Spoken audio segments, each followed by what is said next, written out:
Assalamualaikum warahmatullahi wabarakatuh. Innal hamdalillah nahmaduhu wa nasta'inuhu wa nastaghfiruh wa na'udzu billahi min shururi anfusina wa min sayyiati a'malina. May yahdihillahu fala mudilla lahu wa may yudlil fala hadiya lahu. Wa asyhadu an la ilaha illallah wahdahu la syarika lahu wa asyhadu anna Muhammadan abduhu wa rasuluh. Qala Allah Ta'ala ya ayyuhalladzina amanu taqullaha haqqa tuqatih wa la tamutunna illa wa antum muslimun.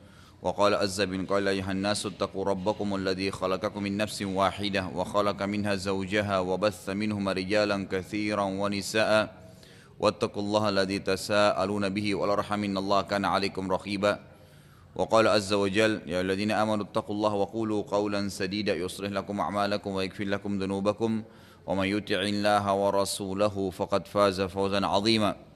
أما بعد فإن أصدق الحديث كتاب الله خير حديث محمد صلى الله عليه وسلم وشر الأمور محدثاتها فإن كل محدثة بدعة وبدعة ضلالة وضلالة في النار. Bapak Ibu sekalian rahimana rahimakumullah. Semestinya kita di pekan kedua. Kemarin cuma saya ada halangan lagi di luar kota, maka diganti dengan pekan keempat ini. Semoga saja tidak mengganggu ya keinginan kita untuk belajar dan semangat kita untuk belajar As-Sirah An-Nabawiyah. Melanjutkan tema kita sekarang akan masuk ke tema baru, dakwah sembunyi-sembunyi. Setelah Bapak Ibu sekalian rahimani rahimakumullah turun surah Al-Muzammil yang berbunyi a'udzubillahi minasyaitonirrajim ya ayyuhal muzammil Qum fa'anzir wa rabbaka fakabbir wa thiyabaka fatahhir. Wahai orang yang sedang tidur berselimut, bangunlah dan ingatkanlah manusia. Dan Tuhanmu bertakbirlah, besarkanlah, agungkanlah, dan pakaianmu sucikanlah. Ayat ini kata ulama adalah ayat pertama sekali yang turun memerintahkan Nabi SAW untuk menyampaikan wahyu yang telah turun kepada beliau.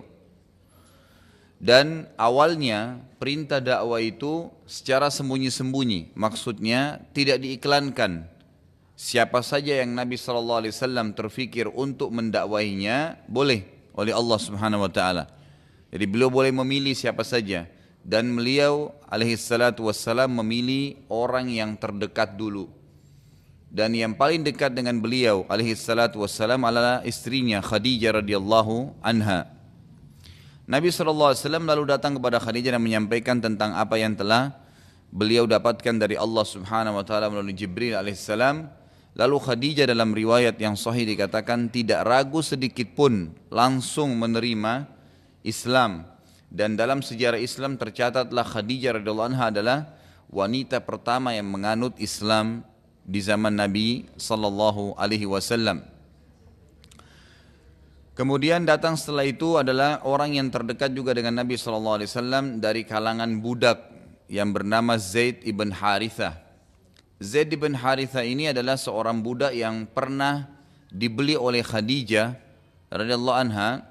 Kemudian dihadiahkan kepada Nabi SAW.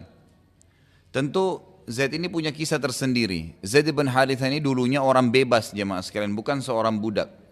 Jadi beliau tadinya adalah orang yang bebas, tidak terikat dengan keterbudakan. Tolong jemaah yang masih mau ngobrol dibatasi dulu supaya tidak bentrok ya suara kita. Zaid bin Harithah ini adalah seorang budak ya, yang tadinya bebas. Lalu terjadi peperangan antara suku dia dengan suku-suku yang lain sampai akhirnya Zaid bin Harithah menjadi budak. Dijual dari pasar ke pasar sampai di tangan Khadijah radhiyallahu anha. Waktu sudah tiba di tangan Khadijah radhiyallahu anha dan Nabi SAW menikah dengan Khadijah, Khadijah menghadiahkan Zaid untuk Nabi SAW. Artinya berkhidmat dengan Nabi, menjadi seorang pembantu yang membantu Nabi SAW dalam segala keputusan atau urusan beliau. Dan ini juga sebuah pelajaran besar bahwasanya sangat boleh dalam Islam seseorang memiliki pembantu, ya. Sekretaris kalau sekarang. Yang jelas orang yang bisa membantu dia dalam menyelesaikan atau membantu dalam urusan-urusan dia. Di sini Zaid bin Harithah adalah seorang budak yang akhirnya membantu Nabi SAW. Ada kisah tersendiri Zaid bin Harithah radhiyallahu anhu ini waktu menjadi budak di tangan Nabi sallallahu alaihi wasallam, setelah berjalan beberapa tahun, ayahnya Harithah sempat mencari tahu anaknya. Dicari tahu satu demi satu informasi sampai akhirnya ayahnya Zaid ini radhiyallahu anhu, ayahnya bernama Harithah. Ya, ini tidak disebutkan masuk Islam atau tidak. Harithah ini cari tahu sampai dia mendapatkan informasi ternyata anaknya itu ada di tangan salah seorang pemuka Mekah yang bernama Muhammad. Lalu datanglah si Harithah ini ke Mekah dan berbicara dengan Nabi SAW, mengatakan, wahai Muhammad, sesungguhnya anak saya Zaid tadinya orang bebas, bukan orang yang terikat dengan keterbudakan gitu. Bisakah kamu bebaskan dia dan saya tebus? Kata Nabi SAW, silahkan saja, tidak usah ditebus, asal Zaid mau, asal Zaid sendiri mau. Tentu Harithah sebagai ayahnya berpikir, siapa yang tidak mau memilih ayah? Tentu semua anak akan pilih ayahnya. Yang terjadi, subhanallah, ini menunjukkan kata para ulama akhlak Nabi SAW bermuamalah dengan budaknya, ya, itu sampai membuat Zaid tidak mau memilih ayahnya. Ayahnya datang kepada Zaid mengatakan, Harithah berkata kepada Zaid, wahai Zaid, Muhammad sudah sangat bijak. Dia ingin membebaskan kamu dari keterbudakan. Jadi kalau budak ini jemaah sekalian boleh dijual belikan, ya. Sesuatu yang ini bukan pembantu ya, budak itu lebih ya di bawah status sosial dibandingkan orang yang bebas. Sampai dalam hukum syar'i saja kalau mereka melanggar itu hukumannya setengah, beda dengan orang yang bebas ya, orang yang bebas. Dan dalam Islam juga budak walaupun laki-laki, budak laki-laki itu tidak punya kewajiban sholat Jumat. Hukumnya berbeda mereka, ya hukumnya berbeda tersendiri gitu. Nah ini sebagaimana sabda Nabi SAW, Jumat adalah wajib ya kecuali pada 4 orang, yaitu budak, kemudian wanita, anak kecil sampai dia balik, dan orang yang sakit. Dalam riwayat Daruqutni ditambah dan orang musafir. Jadi hukumnya tersendiri. Budak ini tidak nyaman, bisa dijual setiap saat oleh tuannya. Sekarang Zaid bin Harithah ini ayahnya datang ingin membebaskan Zaid ini dari keterbudakan supaya tidak dibawa naungan budak Nabi SAW. Dan Nabi mengatakan tidak usah ditebus, tanya aja Zaid. Kalau Zaid mau silahkan anda bawa, bebas, sudah dibebaskan dari keterbudakan. Waktu Harithah datang kepada Zaid mengatakan, wahai anakku, Muhammad sudah sangat bijak dan dia memberikan kesempatan agar engkau bebas. Dengan syarat satu saja, kamu tinggal pilih aku, selesai, kamu bebas dari keterbudakan. Anehnya Zaid berkata, ya, demi Allah aku tidak akan mengedepankan siapapun atas Muhammad. Artinya aku tidak ingin ikut dengan anda wahai ayahku, saya akan tetap jadi budaknya Muhammad. Ini sebuah hal yang aneh sekali. Ayahnya Harithah kaget. Kok bisa, belum pernah dalam sejarah manusia ada seorang budak mau dibebasin gak mau. Baru terjadi pada Zaid. Dan ini dibahas oleh ulama lebih dalam. Ternyata ya, kisah ini memberikan kejelasan tentang bagaimana akhlak Nabi SAW yang menaungi Zaid sampai Zaid merasa Nabi SAW lebih baik daripada ayahnya. Jadi ternyata Nabi SAW jemaah sekalian memperlakukan Zaid bukan sebagai budak, tetapi diperlakukan seperti anaknya sendiri. Dan Nabi SAW mendidik seluruh umatnya agar tidak pernah menggunakan kekerasan dengan anak. Tidak ada istilah memukul sampai membuat mereka sakit hati atau kata-kata kasar. Anak itu harus dididik dengan kasih sayang. Dan Nabi SAW mencontohkan itu pada Zaid bin Harithah. Sampai-sampai para sahabat semuanya mengatakan setelah kejadian ini, Zaid ibn Muhammad, diganti namanya dari Zaid ibn Harithah diganti menjadi Zaid ibn Muhammad. Dan Zaid ibn Harithah ini jemaah sekalian dapat julukan di kalangan sahabat Hibbin Nabi SAW, kekasih Nabi SAW, karena Nabi sangat sayang dengan Zaid dan Zaid pun sangat sayang dengan Nabi SAW. Terus saja nama Zaid diganti dengan Zaid ibn Muhammad ya, sampai beberapa tahun. Itu sampai turunnya ayat surah Al-Ahzab urutan 33 ayat 40 yang bunyinya, A'udzubillahi minasyaitonirrajim, ma kana Muhammadun aba ahadin min rijalikum walakin Rasulullah wa khataman nabiyyin wa kana Allah bikulli syai'in alima. Muhammad itu sekali-kali bukanlah ayah dari salah seorang laki-laki di antara kalian, tetapi dia adalah Rasulullah dan penutup para nabi, dan Allah Maha mengetahui segala sesuatunya. Jadi di sini kita bisa lihat bagaimana Zaid bin Haritha itu karena dekatnya dengan Nabi SAW diberikan julukan anaknya Nabi sampai turun ayat ini. Dan memang Nabi SAW kata para ulama tidak boleh ya dinisbatkan siapapun umatnya kepada beliau. Dan ini juga kenapa hikmahnya anak laki-laki beliau semuanya meninggal. Nabi SAW punya 3 anak laki-laki, Ibrahim, Qasim dan Abdullah. Semuanya meninggal di masa kecil. Semuanya meninggal di masa kecil.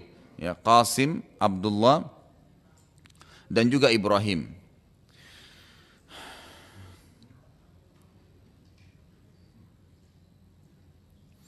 Juga pernah terjadi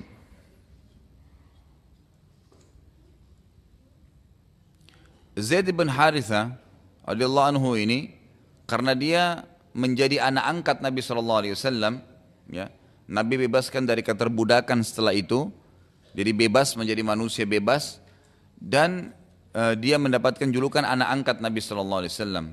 Pernah terjadi juga sekali kasus di Madinah, pada saat Zaid bin Haritha ini menikah dengan seorang wanita yang terhormat dari Quraisy yang bernama Zainab, dan akhirnya tidak ada kecocokan dalam rumah tangga antara Zaid dengan Zainab. Akhirnya Zaid menceraikan Zainab. Dan setelah itu Nabi SAW menikahi Zainab. Nabi SAW menikahi Zainab, istri bekas anak angkatnya beliau. Dan ini perintah dari langit. Bukan Nabi SAW begitu saja ingin menikahi, tidak. Karena Allah ingin menerapkan sebuah hukum, yaitu bolehnya menikahi ya mantan istrinya anak angkat. Karena itu bukan mahram. Ya, itu bukan mahram. Dan Allah SWT ingin menjelaskan hukum kepada kita, dan ini terjadi ya pada Zainab, mantan istrinya Zaid ibn Haritha.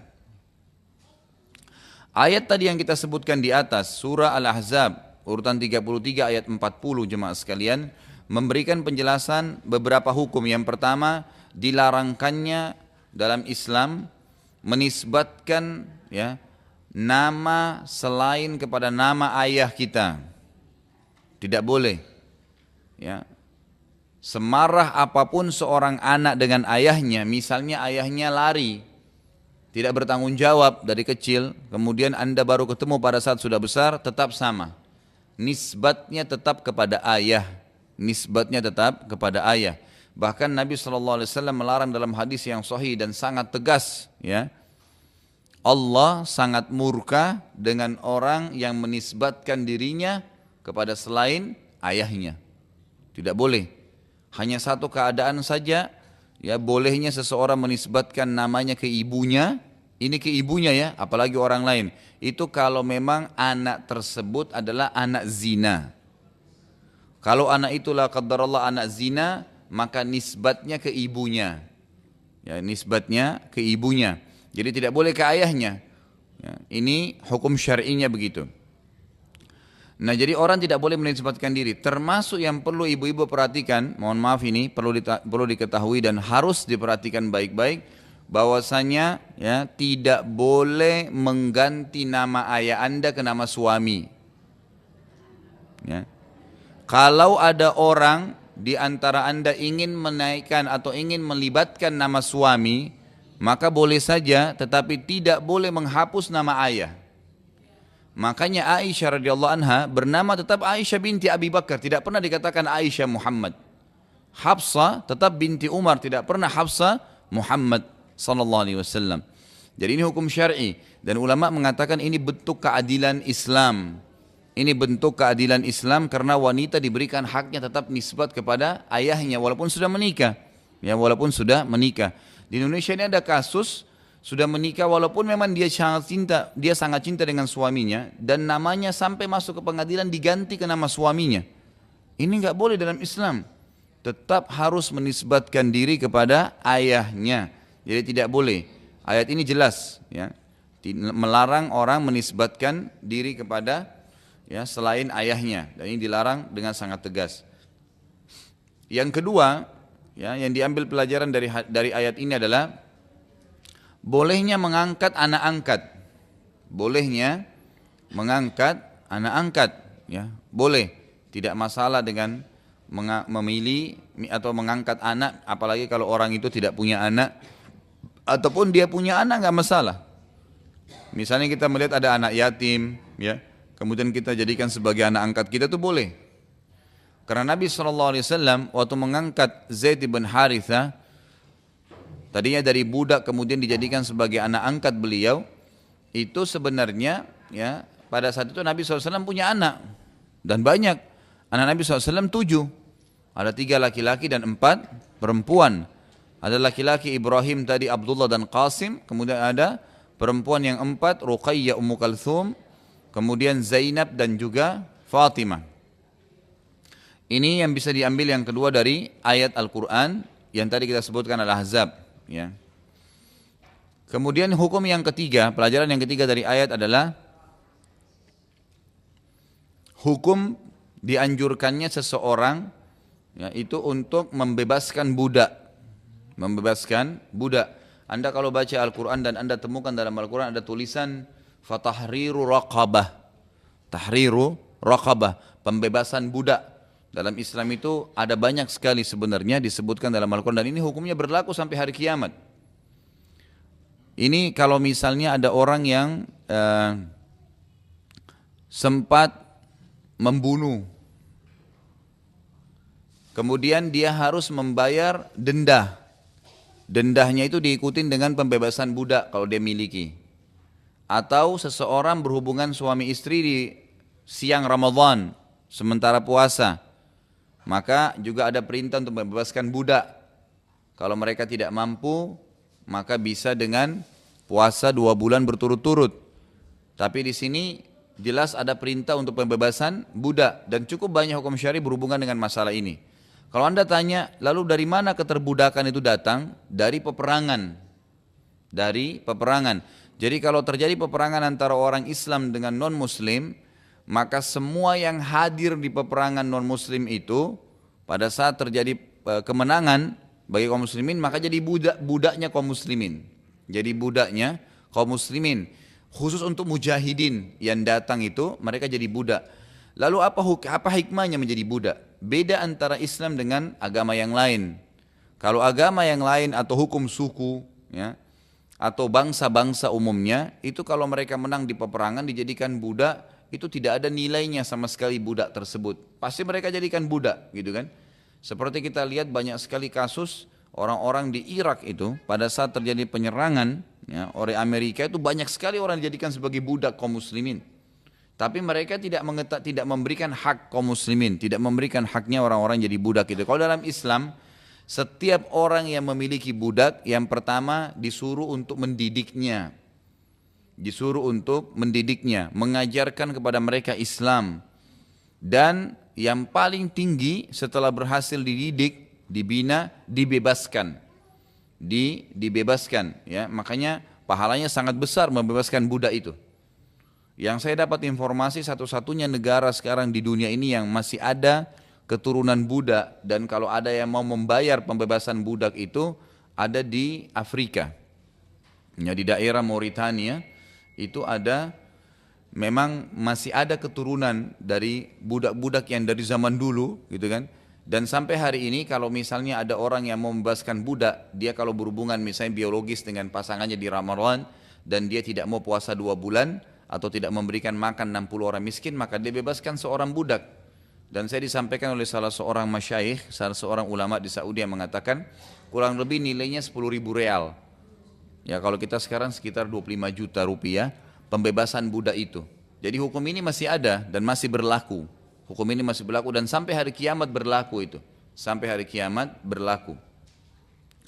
Selanjutnya adalah Zaid bin Haritha ini tumbuh besar di rumah Nabi SAW pada masa perintah dakwah datang. langsunglah Nabi SAW mendakwai yang paling pertama Khadijah istrinya yang langsung masuk Islam dan beliau adalah wanita pertama masuk Islam.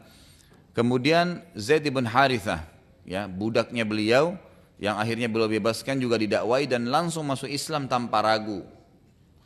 Lalu beliau menuju ke orang yang ketiga dimasuk Islam kan adalah sepupu beliau sendiri, misanan beliau sendiri yang tinggal di rumah beliau, yaitu Ali bin Abi Thalib radhiyallahu anhu. Ali bin Abi Thalib ini adalah disebutkan oleh para ahli sejarah orang yang pertama masuk Islam dari kalangan anak-anak, karena dia masih anak-anak waktu itu. Dan sudah pernah kita jelaskan waktu Abu Talib, ya, waktu Abu Talib itu sudah waktu Nabi SAW sudah mulai dewasa dan sudah punya banyak pendapatan, sudah mulai bisnis, maka beliau Nabi SAW dan beberapa keluarganya yang lain sepakat untuk meringankan bebannya Abu Talib dengan mengambil anak-anaknya. Nabi SAW memilih Ali radhiyallahu anhu, ditinggalkan di rumahnya, dan nanti Nabi SAW juga menjadikan dia sebagai anak mantunya dengan menikahkan Ali dengan Fatimah, ya.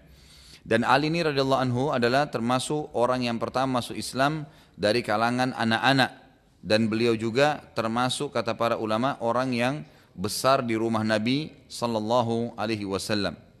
Tentu saya katakan tadi kisahnya itu di akhir-akhir hayatnya Abu Talib, itu sempat Abu Talib timpa kemiskinan dan ia memiliki banyak anak, maka Nabi sallallahu alaihi wasallam sepakat dengan Abbas, ya.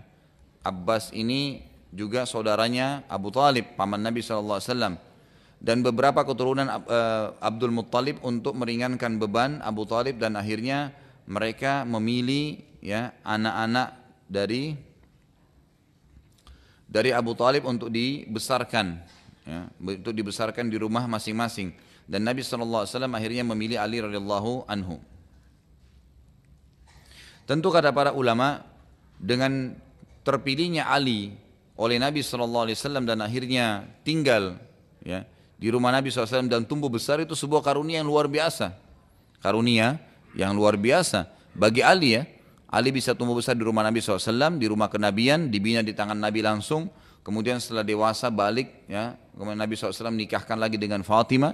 Ini karunia yang luar biasa buat Ali radhiyallahu anhu.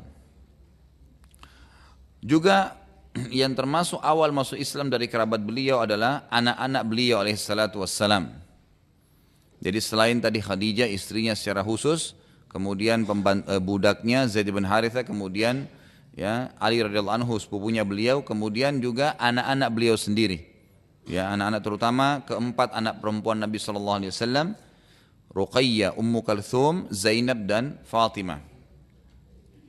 Sedangkan dari luar Nabi atau dari luar rumah Nabi SAW yang pertama masuk Islam dari kalangan laki-laki adalah Abu Bakar radhiyallahu anhu. Abu Bakar radhiyallahu anhu yang terkenal, dan Nabi SAW mengatakan tidak ada seorang pun yang aku tawarkan Islam dari luar rumah beliau, ya, yang aku tawarkan Islam kecuali ia masih bertanya padaku kenapa, apa, ya, kecuali Abu Bakar. Abu Bakar tidak ragu sama sekali. Begitu Nabi SAW mengatakan, hai Abu Bakar, aku telah diutus oleh Allah, langsung Abu Bakar mengatakan, aku bersaksi kau adalah Rasulullah. Jadi tidak ada keraguan sedikit pun. Dan ulama mengatakan inilah sebabnya kenapa Abu Bakar diberikan julukan Siddiq. Diberikan julukan Siddiq, orang yang langsung mempercayai apa yang Nabi SAW sampaikan. Dan ini cukup banyak kasus dalam kehidupan, nanti kita lihat dalam sirah kita, bagaimana Abu Bakar memang tidak ragu sama sekali dengan apa yang Nabi SAW sampaikan, termasuk dengan kasus nanti Isra dan Mi'raj. Ya, Isra dan Mi'raj itu juga nanti akan menjelaskan bagaimana mauqif atau, ya, posisi Abu Bakar pada saat itu. Abu Bakar setelah masuk Islam, jemaah sekalian rahimanallah, dan ini sebuah pelajaran yang sangat besar, beliau tidak tinggal diam. Jadi apa yang beliau dapatkan dari hidayah ini langsung beliau sampaikan, dan orang yang paling pertama didatangi oleh Abu Bakar adalah Utsman bin Affan radhiyallahu anhu. Utsman bin Affan sahabat Nabi yang mulia, masyhur khalifah yang ketiga. Jadi kata para ulama, selama Utsman masuk Islam sampai Utsman meninggal dengan banyak sekali fadilahnya, itu Abu Bakar yang panen pahalanya. Jadi Utsman bin Affan itu kan membiayai banyak sekali jihadnya Nabi, kan gitu. Bukankah Nabi SAW sudah mengatakan tentang Utsman radhiyallahu anhu, waktu dia membiayai perang Tabuk, ya, sangat banyak membiayai dengan unta, dengan kuda, membeli sumur, banyak sekali perlengkapan perang, makanan. Maka Nabi SAW pernah mengatakan, siapa yang mau berinfak? Lalu Uthman datang mengatakan, saya akan menyumbang ya Rasulullah 100 ekor kuda dengan perlengkapannya, dengan minumannya, makanannya, pedangnya, perisainya, tinggal satu mujahid datang naik di atasnya saja. Kalau kita sekarang mobil lengkap gitu kan, untuk pergi berjihad 100. Lalu Nabi SAW karena perjalanan jauh mengatakan, siapa yang mau infak lagi? Lalu Uthman mengatakan, karena orang pada diam, pada nunggu satu sama yang lain, Uthman lagi bilang, ya Rasulullah, saya infakkan lagi 100 ekor kuda, gitu kan, berikut seluruh perlengkapannya. Sudah 200. Lalu Nabi SAW mengatakan, siapa lagi yang mau berinfak? Uthman bilang lagi, saya lagi ya Rasulullah, berinfak 100 ekor kuda dengan perlengkapannya sampai 10 kali. Setelah 10 kali berarti sudah 1000 ekor ya. Lalu Nabi SAW mengatakan, siapa lagi yang mau berinfak? Kata Uthman, ya Rasulullah, saya berinfak lagi tapi sudah habis kudanya. Beliau mengatakan, saya berinfak, ya, kuda yang tersisa itu kurang lebih kalau tidak salah 70 ya, atau 80 kuda, dan saya lengkapkan jadi 100 dengan unta. Lalu Nabi SAW mengatakan, Hasan ma fa'alt, sangat baik yang kau kerjakan hai Uthman. Waktu itu Uthman sudah jadi anak mantu Nabi SAW ya.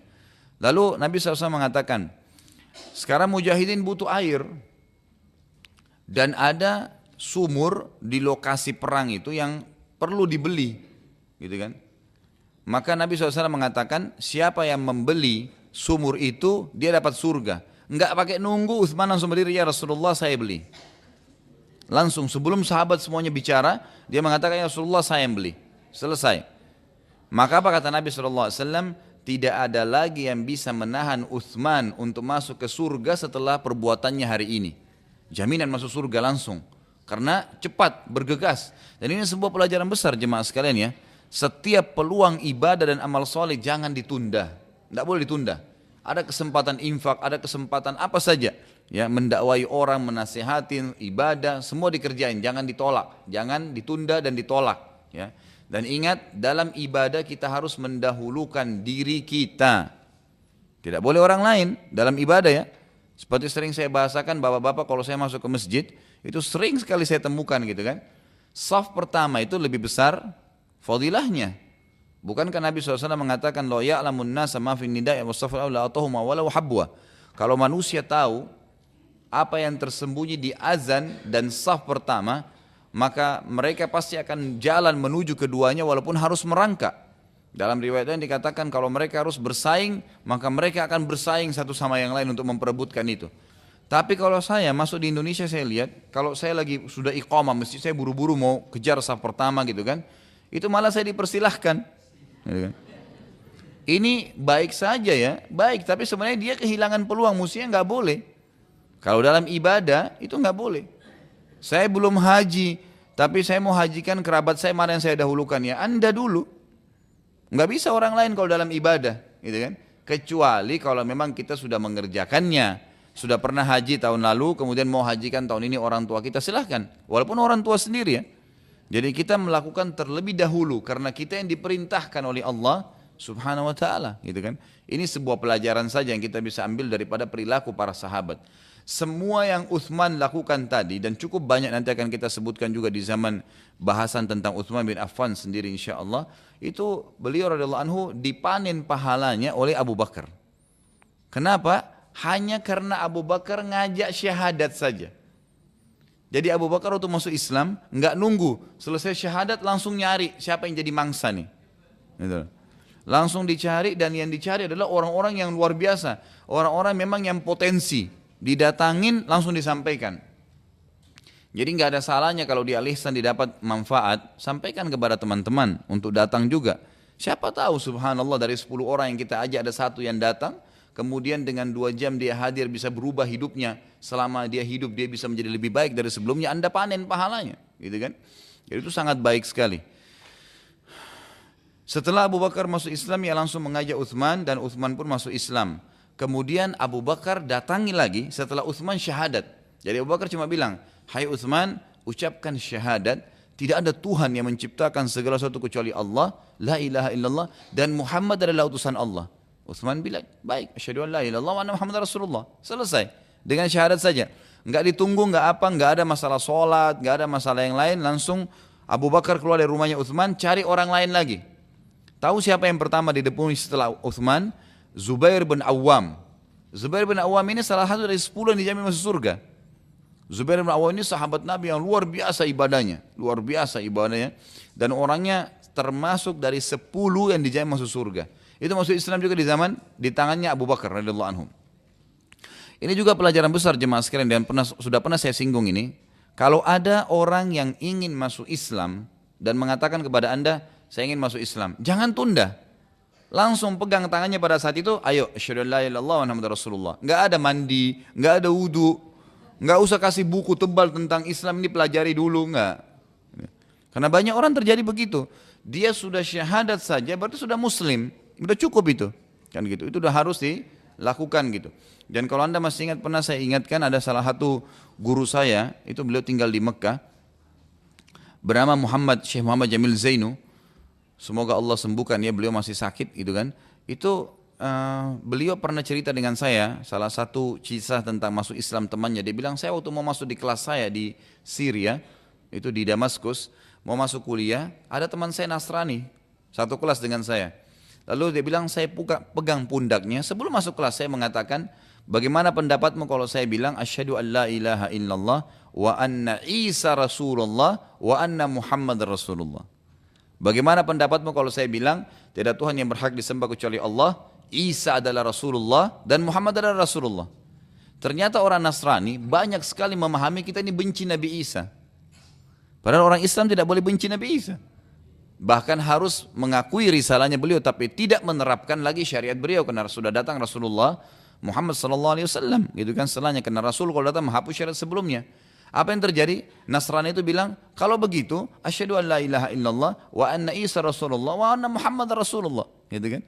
Jadi ini penting. Nah ini penting. Jadi mengucapkan syariat itu sangat penting karena banyak kasus saya temukan begitu.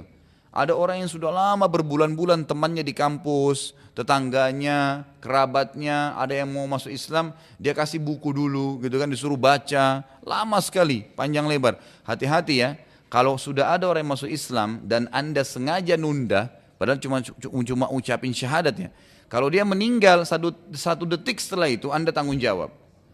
Tidak usah 1 malam, 1 detik, karena anda nolak. Kenapa harus ditolak? Kalau tidak punya ilmunya, alihkan kepada ahlinya, gitu kan. Tanya langsung, telepon seorang ustadz, tanya, ini orang mau syahadat, ini orang masuk Islam, bagaimana caranya?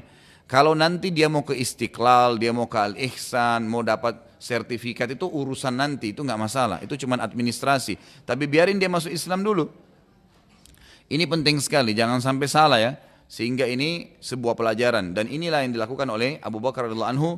Beliau bersegera dalam mengajak orang-orang untuk masuk Islam. Bayangin tokoh-tokoh Islam yang besar, Utsman bin Affan, kemudian Zubair bin Awam radhiyallahu anhuma, itu masuk Islam di tangan beliau. Hari yang sama, pada hari yang sama, tidak pakai nunggu lagi, ya, langsung juga dia mendatangi Sa'ad bin Abi Waqqas, sahabat Nabi yang mulia lagi yang lain, yang terkenal dengan ibadahnya, keberanian di medan perang, gitu kan. Sa'ad bin Abi Waqqas ini adalah terkenal sebagai ya juru kunci dalam jihad di zaman sahabat, di zaman Nabi. Ya, beliau selalu di depan, beliau selalu memimpin. Luar biasa gitu. Masuk Islam di tangannya Abu Bakar radhiyallahu anhu. Kemudian datang lagi setelahnya, dan ini Sa'ad bin Abi Waqqas ini sepupunya Nabi ya. Jadi itu misanan Nabi. Abu Bakar ini orang lain, bukan misanan Nabi. Tapi Abu Bakar setelah dia masuk Islam, dia keliling, termasuk didatangi kerabat Nabi sendiri yang belum tahu dakwanya Nabi. Itu akhirnya masuk Islam juga di tangan Abu Bakar. Juga setelahnya datang sahabat Nabi yang masuk Islam di tangan Abu Bakar. Dengan hari yang sama ya, dikejar terus oleh Abu Bakar ini, itu masuk Islam setelahnya Abdurrahman bin Auf. Abdurrahman bin Auf terkenal ya dengan kesolehannya, dengan kedermawannya gitu kan, dan termasuk 10 dia masuk surga. Itu masuk Islam juga di tangannya Abu Bakar. Dan datang setelahnya juga Talha bin Ubaidillah. Talha bin Ubaidillah ya. Jadi ini yang masuk Islam di tangan Abu Bakar, Utsman bin Affan, kan gitu. Zubair bin Awam, Sa'ad bin Abi Waqqas, Abdurrahman bin Auf, dan Talha. 5 orang ini, semua ini adalah dari 10 yang dijamin masuk surga.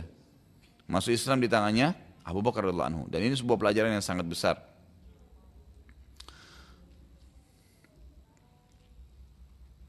Inilah sebabnya jemaah sekalian, kenapa keluar hadis Nabi SAW yang berbunyi, ya, kalau seandainya, kata Nabi SAW dalam hadis sahih, kalau seandainya ditimbang seluruh imannya umat ini dengan imannya Abu Bakar sendiri, maka niscaya imannya Abu Bakar jauh lebih berat.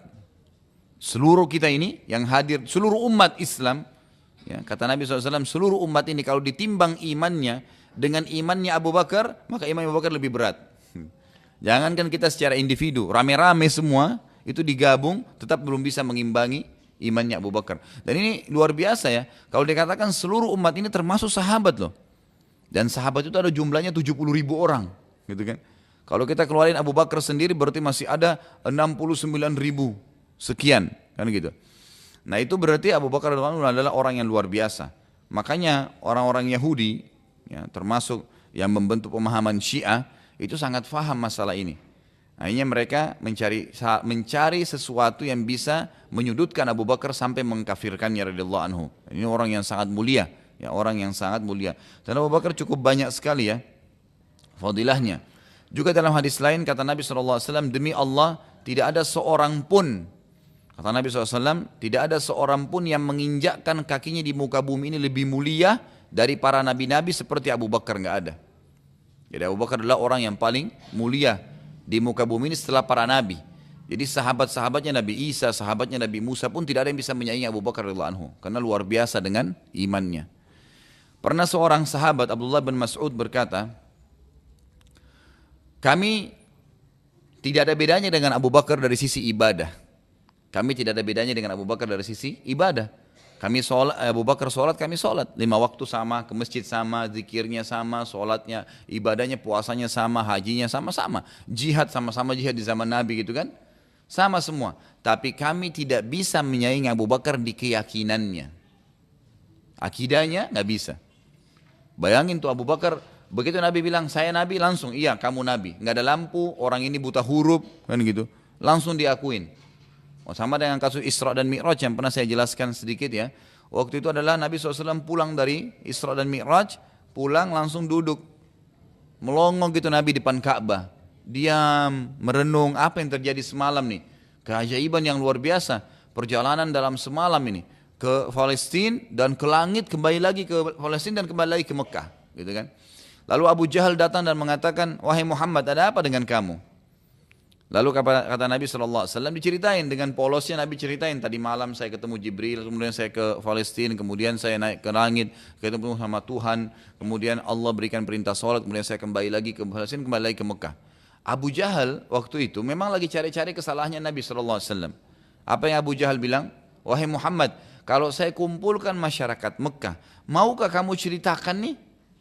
Kamu mau ceritain enggak ini? Kata Nabi SAW, baiklah, saya akan ceritakan. Abu Jahal langsung naik di atas gunung, di atas bukit, kemudian teriak dengan suara keras, wahai penduduk Mekah, dengarkanlah Muhammad akan bercerita. Orang-orang Mekah semua heran. Pertama kali Abu Jahal panggil masyarakat Mekah untuk dengar. Biasanya kalau Nabi dakwah malah disuruh orang pergi gitu, jauhi. Lalu setelah kumpul, Abu Jahal berkata, hai Muhammad, sekarang ceritain tuh kepada orang-orang. Nabi SAW ceritain semua, ceritain A, B, C tentang saya jalan, saya di bawah, saya pakai burak, kemudian saya ke Palestina, saya ke langit, kemudian saya kembali terus gitu. Semua waktu itu, ya semua waktu itu ragu, termasuk orang Islam dari sahabat tuh ada yang ragu. Waktu itu, benar nggak ya Nabi jalan begini? Ini nggak masuk di akal. Waktu itu nggak ada kendaraan kecuali kuda, sama kuda itu paling cepat zaman itu, nggak ada yang lain lagi, gitu kan? Itu sampai kendaraan yang menggunakan roda pun ya pada saat itu, kalau kayak kita sekarang mobil itu masih ditarik dengan kuda, gitu kan. Jadi memang kuda adalah yang terbaik. Bagaimana bisa orang mengaku seperti ini? Lalu sahabat-sahabat bingung siapa yang mau didatangin. Lalu mereka mendatangi Abu Bakar.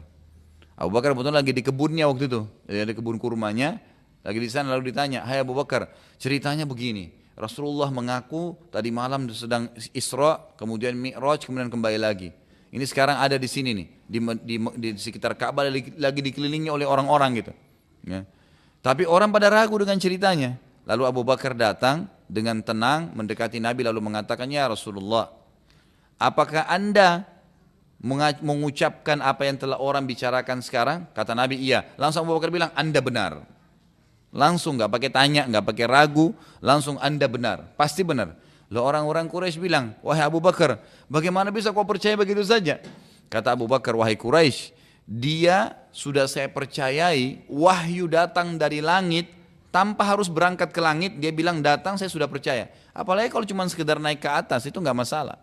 Saya percaya. Dan yang kalimat luar biasa beliau mengatakan, wahai Quraisy, kalau seandainya di depan mata saya ada tembok warnanya putih, jelas putih, lalu Muhammad mengatakan tidak Abu Bakar, itu tembok warna hitam, saya akan bohongkan mata saya dan saya akan matakan temboknya, saya akan katakan memang temboknya hitam.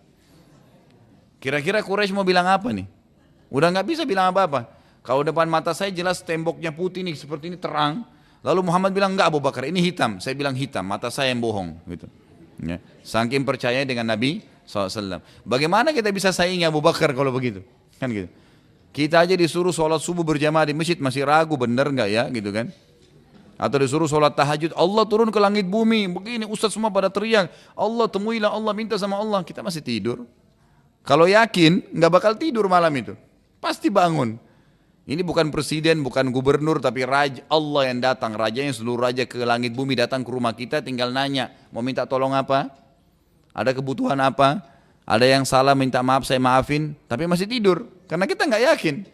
Kan gitu. Keyakinan itu akan membawa kita pada terimanya terhadap wahyu Allah Subhanahu wa taala. Itulah sebabnya jemaah sekalian, Abu Bakar radhiyallahu anhu diberikan julukan tadi As-Siddiq atau orang yang dipercaya. Dan kita sudah tahu penghuni surga Firdaus yang tertinggi ada 4 golongan ya. Nabi-nabi, syuhada yang mati syahid, kemudian Siddiq ya, orang-orang yang jujur dengan Allah Subhanahu wa taala, dan salihin. Nah, kalau Siddiq ini bayangin di antara semua sahabat yang dapat julukan Abu Bakar saja As-Siddiq kan gitu. Apalagi di zaman kita ini kan gitu. Ini sangat berat sebenarnya ya, tapi semoga Allah SWT bisa mencatatkan kita termasuk orang-orang yang Siddiq. Dan juga perlu anda ketahui jemaah sekalian, kisah Abu Bakar dan kisah para sahabat ternukil dan Allah jaga seperti sekarang ini, itu agar kita bisa mengambil pelajaran. Dan bukan mustahil kita bersama-sama dengan beliau. Bukan mustahil kita bersama-sama dengan beliau radhiyallahu anhu. Nanti akan kita lebih banyak pelajari pribadi beliau pada saat sirah ini berjalan. Dan juga nanti kita akan bahas setelah Nabi SAW meninggal bagaimana ya peran Abu Bakar dalam memimpin selama 2 tahun. Baik, kita masuk sekarang ke poin setelahnya adalah dakwah terang-terangan. Jadi tadi dakwah sembunyi-sembunyi, kita akan masuk sekarang ke dakwah terang-terangan. Setelah berjalan beberapa waktu, datanglah wahyu yang memerintahkan Nabi SAW menyebarkan dakwah beliau kepada seluruh manusia, bukan hanya penduduk Mekah, tapi seluruh manusia di muka bumi. Ya, tapi Nabi tentu mulai dari Mekah nantinya. Allah menjelaskan tentang perintah ini dalam surah Al-Hijr. Surah Al-Hijr ini urutan 15 dalam Al-Quran, ayatnya 94 sampai 99. Jadi kurang lebih 5 ayat ini turun ya kepada Nabi SAW 94 sampai 99. A'udzu billahi minasyaitonir rajim. Fasda' bima tu'mar wa a'rid 'anil musyrikin. Inna kafainakal mustahzi'in alladzina yaj'aluna ma'allahi ilahan akhar fasawfa ya'lamun. Wa laqad na'lamu annaka yadhiqu sadruka bima yaqulun fasabbih bihamdi rabbika wa kum minas sajidin wa'bud rabbaka hatta ya'tiyakal yakin. Ya, sekali lagi saya ingatkan, mungkin jemaah sudah pernah tahu tapi ada mungkin sebagian yang belum tahu, bahwasanya mempelajari sirah Nabi itu akan memberikan jawaban tentang sabab nuzul ayat, sebab turunnya ayat-ayat, dan dengan memahami sebab turunnya ayat maka lebih mempermudah kita untuk memahami maksud Allah Subhanahu wa taala ya. Dan juga di sini kita perhatikan turunnya ayat Al-Qur'an itu tidak seperti urutan Quran sekarang. Seperti kalau kita buka mushaf Al-Quran sekarang kita temukan Al-Fatihah dulu ya, ada di awalnya, tapi itu tidak masuk dalam urutan khusus secara khusus urutannya, tapi ada sebagian ulama mengatakan masuk dalam urutan pertama ya. Al-Fatihah ditaruh pertama sekali, kemudian yang kedua baru surah Al-Baqarah kan gitu, baru masuk Al-Imran dan seterusnya. Nah sementara kita lihat dari pertama kita belajar sirah, belum ada satupun surah Al-Baqarah dan Al-Imran turun di Mekah gitu. Belum ada sama sekali yang turun di kasus-kasus yang sudah kita bahas gitu. Sementara dalam Al-Quran ditulis dia termasuk surah yang nomor 2 ya. Inilah salah satu hikmah bahwasanya Al-Quran turun dulu dengan tidak beraturan seperti surah kita sekarang. Nanti Nabi SAW yang mengajarkan kepada para sahabat, letakkan ayat ini di surah ini, letakkan surah ini di nomor sekian dari surah urutannya. Itu semua sesuai dengan tuntunan wahyu nantinya. Jadi Al-Quran turun sesuai dengan kasus dulu yang terjadi pada zaman itu. Nanti setelah itu baru Nabi SAW atur di mana diletakkan dan surah apa dan di surah apa gitu. Baik, terjemahannya ayat 94-nya, maka sampaikanlah olehmu wahai Muhammad secara terang-terangan. Sekarang perintah terang-terangan mendakwakan Islam, apa yang diperintahkan kepadamu dan berpalinglah dari orang-orang musyrik. Kalau ada orang yang nolak, tetap tidak mau, dia mau musyrik, tinggalin aja. Dakwain orang yang mau menerima. 95 ayat 95, sungguhnya kami memelihara kamu dari kejahatan orang-orang yang mengolok-olokmu. Tidak usah khawatir. Siapapun yang berdakwah, yang penting dia dalam keadaan benar, nggak usah khawatir. Allah SWT menjaga orang yang mendakwakan agamanya. Assalamualaikum. Ayat 96, yaitu orang-orang yang menganggap adanya Tuhan lain di samping Allah atau selain Allah, maka mereka kelak akan mengetahui akibat-akibatnya. Ini orang-orang musyrik Mekah yang nolak, udah tinggalin aja. Mereka tetap saja mau sembah berhala, mau menganggap ada Tuhan selain Allah, maka mereka akan tahu akibatnya. Apa yang kau ancamkan akan datang kepada mereka. Siksa api neraka, siksa alam barzah di kuburan, dan seterusnya. Kemudian ayat 97, dan kami sungguh-sungguh mengetahui bahwasanya dadamu menjadi sempit disebabkan apa yang mereka ucapkan. Jadi pada saat orang Quraisy beliau nyampein ayat, langsung orang Quraisy bilang itu bohong, sihir. Beliau sampaikan tentang hukum Allah, dianggap beliau adalah pembohong dan seterusnya. Jadi Nabi SAW terganggu. Bayangin kalau kita lagi ceramah, nyampein tentang ayat Quran, lalu ada satu orang berdiri mengatakan itu bohong, nggak mungkin. Ya. Terganggu tentunya gitu kan, terganggu. Nabi SAW ditolak, dicaci maki, dianggap penyihir, difitnah beragam macam. Allah mengatakan, kami sungguh mengetahui wahai Muhammad bahwa dadamu menjadi sempit disebabkan apa yang mereka ucapkan. Di ayat 98, maka bertasbihlah kepada Tuhanmu. Ya. Di sini artinya sabar saja, jalanin, bertasbihlah dan memuji Tuhanmu, dan jadilah kamu di antara orang-orang yang sujud. Jadikan sholat sebagai penolongmu. Dan ayat 99, serta sembahlah Tuhanmu, yakini apa yang kamu sedang imani sekarang, sampai kau meninggal dunia. Sampai engkau meninggal dunia. Karena ayat ini turun jemaah sekalian, maka Nabi SAW pada pagi harinya langsung menaiki sebuah bukit yang bernama Abi Kubais di Mekah. Dan bukit ini cukup tinggi. Ya, dan di situ memang orang-orang Mekah kalau ingin mengiklankan sesuatu penting, naik kemudian teriak dengan suara keras. Kalau kita sekarang kan tidak perlu ada mikrofon, tapi kalau dulu tidak ada. Maka orang naik ke tempat tinggi, kemudian teriak sehingga terdengar. Apa yang terjadi? Beliau pada saat naik di Gunung Abi Kubais yang berada tidak jauh dari Ka'bah, tentu sekarang posisinya itu kurang lebih istana raja. Kalau anda sudah pernah ke Haram Mekah, itu keluar dari Bab Malik Abdul Aziz, sebelahnya kan ada istana raja, itu dulu Gunung Abi Kubais di situ, bukitnya di situ. Lalu Nabi SAW berteriak dengan suara sangat keras, beliau mengatakan wa sabaha. Ya, kata-kata wa sabaha ini biasanya dipakai oleh orang Arab ya, pada zaman itu untuk mengingatkan tentang bahayanya ada serangan yang akan datang dari musuh.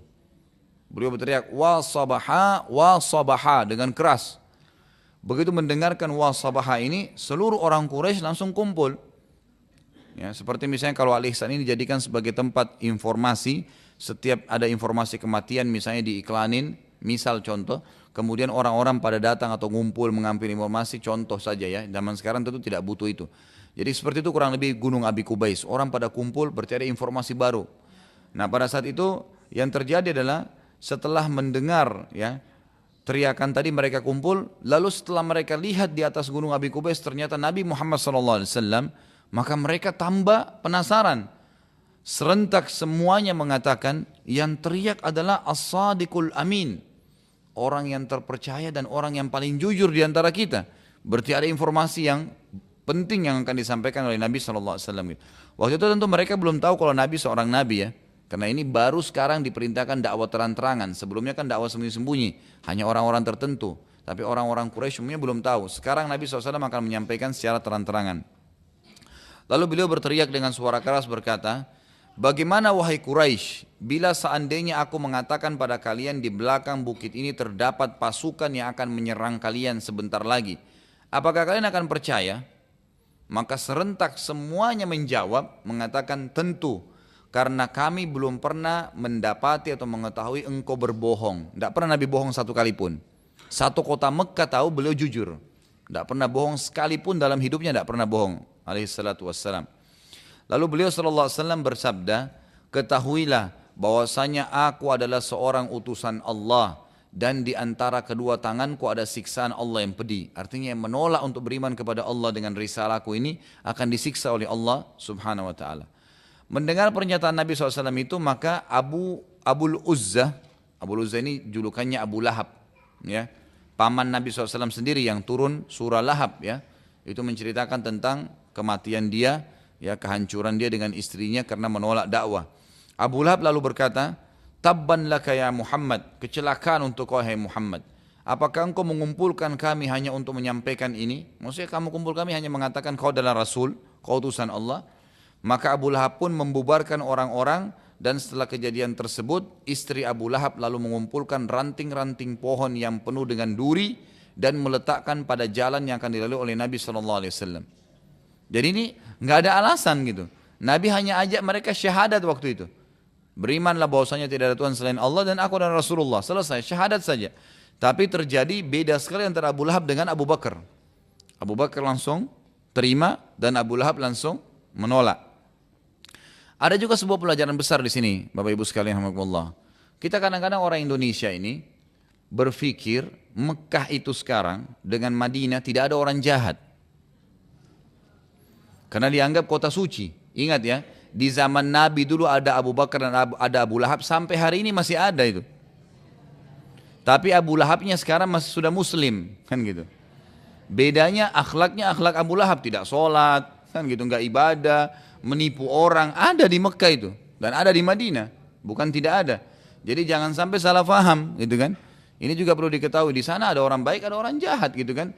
Ada juga yang kekeliruan yang sangat fatal di Indonesia, dianggap negara Saudi itu semuanya buruk, kan gitu, semuanya negatif, kan gitu. Ini juga hal-hal yang perlu diperbaiki. Jangan lupa di sana adalah lahir Abu Bakar, Umar, Uthman, Ali dan semuanya sahabat-sahabat yang mulia. Walaupun dari sisi lain memang ada Abu Jahal, ada Abu Lahab, gitu kan. Tapi memang tetap ada orang-orang baik dan ada orang-orang buruk, itu sudah umum sifatnya. Apa yang terjadi? Abu Lahab ini menolak dakwah Nabi SAW dan dialah yang membuat orang-orang teralihkan pertama sekali dakwah. Dan bukan cuma itu, dia dengan istrinya sepakat untuk menghalangi Nabi berdakwah. Tidak ada sebab, gitu kan? Istrinya mengumpulkan ranting-ranting pohon yang berduri ditaruh di jalan-jalan yang Nabi akan lewatin supaya Nabi nggak jalan gitu. Oleh karena itu turunlah setelah tadi surah yang terakhir tentang perintah dakwah itu turun surah Lahab. Al-Lahab. Al-Lahab ini tentang Abu Lahab sendiri, surah nomor 111 ayat 1 sampai ayat 5, lengkap turun. Jadi ini surah kedua yang turun lengkap setelah surah Ad-Duha. Setelah surah Ad-Duha, inilah surah kedua yang turun secara lengkap. Awalnya tidak, surah-surah turun berserakan, artinya tanda kutip ya, ayat-ayat turun sesuai dengan kasus, tapi ini tidak. Ini memang turun lengkap. Kita sudah tahu sama-sama tentunya, auzubillahi minasyaitonir rajim, tabbat yada abi lahabin wa tab ma aghna anhu maluhu wa ma kasab sayasla naran dzata lahabin wa imra'atuhu hammalatal hatab fi jidha hablum min masad. Jadi di sini Allah SWT mengatakan binasalah kedua tangannya Abu Lahab. Tabbat yada itu artinya binasalah, hancurlah kedua tangan Abu Lahab. Dan sesungguhnya ia pasti akan binasa. Tabbat yada Abi Lahab, tabbat yada, yada itu tangan. Kehancuran, kebinasaan tangannya Abi Lahab, tangannya Abu Lahab, watab, dan dia juga sendiri pasti akan binasa. Ma agna anhu maluhu wa ma kasab, ma agna anhu tidak akan berguna baginya.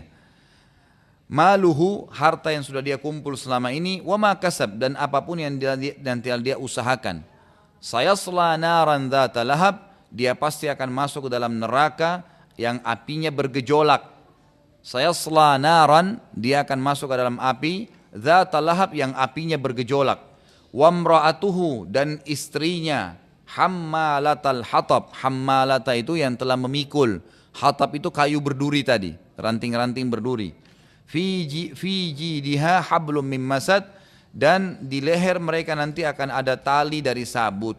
Ya, maksudnya ini ciri khasnya yang terjadi pada istri Abu Lahab tadi. Ya, di lehernya itu ada seperti sabut yang ditaluk itu pada saat dia bawa ranting-ranting tadi. Nabi SAW diperintahkan oleh Allah SWT untuk mendakwai kerabat terdekatnya ya pada saat itu setelah menyampaikan secara umum untuk masyarakat Mekah, lalu disuruh fokus ke keluarganya. Ya, mulai dari keluarganya kemudian dia sebarin ke seluruh orang gitu kan. Allah menceritakan tentang perintah ini dalam surah Asy-Syu'ara urutan 26 ayat 214. Yang bunyinya a'udzubillahi minasyaitonir rajim wa anzir ashiratakal aqrabin, dan beritakanlah, sampaikanlah dakwah Muhammad dimulai kepada kerabat-kerabatmu yang terdekat dulu. Maka apa yang terjadi? Nabi SAW kemudian mengumpulkan seluruh kerabat terdekatnya dari keturunan Abdul Muttalib, kakeknya beliau, dikumpulkan semuanya di rumah beliau SAW. Jadi beliau pertama adakan seperti pengajian gitu, undang semua ke rumah beliau, semua keluarganya saja. Sebelum beliau SAW bicara, karena kebetulan salah satu kerabatnya dia adalah Abu Lahab, ya. Abu Lahab tadi yang telah Allah turunkan surah khusus untuknya, itu ancaman. Lalu dia mengatakan, wahai Muhammad, kalau seandainya engkau mengumpulkan kami untuk menyampaikan lagi agamamu yang telah engkau sampaikan di gunung Abi Kubais beberapa hari yang lalu, maka janganlah engkau bicara. Abu Lahab waktu itu kebetulan dikenal sebagai orang tua di suku Abdul Muttalib, ya. Ini paman kandungnya Nabi sendiri, ya, paman kandungnya Nabi sendiri. Maka akhirnya seluruh ya, keluarganya waktu itu mendengar Abu Lahab, dan Nabi SAW menunda pembicaraan. Lalu Nabi SAW mengundang kembali lagi di kesempatan lain beberapa hari setelahnya seluruh kerabatnya untuk makan di rumah beliau, dan beliau dakwai. Kecuali Abu Lahab tidak diundang sama istrinya. Barulah Nabi SAW berdakwah, dan ternyata pada saat itu dihasilkan salah satu tante beliau yang bernama Sofiyah. Sofiyah binti Abdul Muttalib masuk Islam. Ya. Dan ini Sofiyah ini ibunya Zubair bin Awam. Ibunya Zubair bin Awam. Zubair ini sepupu Nabi yang tadi masuk Islam juga ya. Yang masuk Islam di tangannya Abu Bakar radhiyallahu anhum.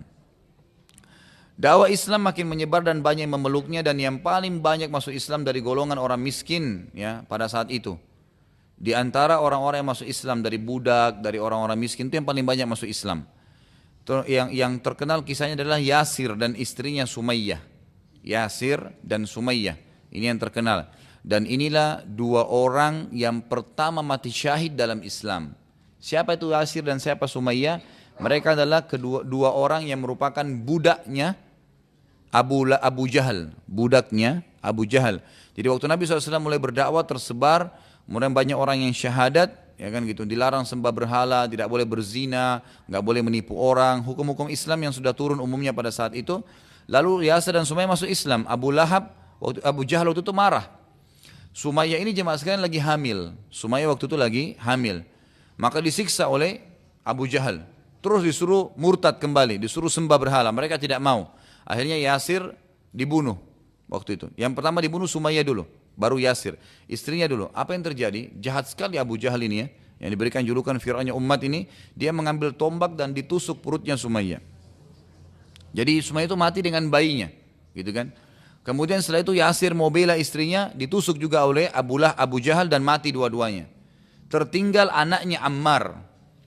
Ammar radhiyallahu anhu ini adalah sahabat Nabi yang mulia, ya, yang mulia, yang luar biasa. Ammar ini orang yang Allah berikan panjang umur. Umurnya kalau tidak salah dia meninggal itu 100 tahun, ya. Ammar ini. Ammar ibn Yasir inilah yang pernah waktu sementara ya disiksa ibunya dengan ayahnya, dan dia merasa ketakutan sekali ya. Abu Jahal mengatakan, wahai Ammar, kalau kau tidak ya meninggalkan agamanya Muhammad, maka saya akan bunuh kamu seperti kedua orang tuamu. Maka Ammar pun ketakutan. Ammar pun waktu itu ketakutan. Akhirnya Abu Jahal bilang, kalau kau tidak mengaku, tidak mengatakan ada unta lagi lewat nih, bilang sekarang, unta ini Tuhanku. Kalau kau tidak bilang, maka saya akan bunuh kamu. Maka Ammar karena kesakitan disiksa, dia pun mengatakan unta ini Tuhan saya. Setelah itu Ammar datang ke Nabi SAW mengatakan, ya Rasulullah, saya sudah binasa. Saya sudah murtad, tinggalin agama Islam. Nabi tanya kenapa? Kasusnya begini, Abu Jahal siksa bunuh Sumayyah ibu saya dan ayah saya Yasir, kemudian saya pun disiksa. Kalau saya tidak mengucapkan unta ini yang lewat adalah Tuhan saya, gitu kan, maka saya akan dibunuh. Lalu kata Nabi SAW, kalau besok kau ditangkap lagi oleh Abu Jahal dan disuruh ucapkan, ucapkanlah, kau tetap muslim. Kau tetap muslim, karena kau sebenarnya menyebutkan itu bukan dari hatimu, gitu kan? Dan turunlah ayat Al-Quran yang mengatakan, illa man ukriha wa qalbu mutmainnun bil iman. Ya, itu orang bisa murtad dari agama, kecuali orang yang memang mengucapkan sesuatu itu, ya, dia benci, bukan dari hatinya, tapi hanya lisannya. Dan hatinya penuh dengan keimanan. Termasuk juga orang yang masuk Islam dari golongan orang-orang miskin dan budak ini adalah Khabbab bin Arad radhiyallahu anhu, sahabat Nabi yang mulia juga. Ini ada kisah sendiri, di pundaknya beliau itu ada bekas lubang yang besar, itu karena disiksa juga oleh tuannya dia, gitu kan. Tapi beliau sabar dengan agama Islam ini. Kemudian yang terkenal muadzin Nabi SAW Bilal bin Rabah, ya, ini juga masuk Islam. Kemudian Suhaib ar-Rumi, ya, ini semua kalangan orang miskin dan para budak. Kemudian Amir bin Fuhairah dan Abdullah bin Mas'ud radhiyallahu anhum ajma'in.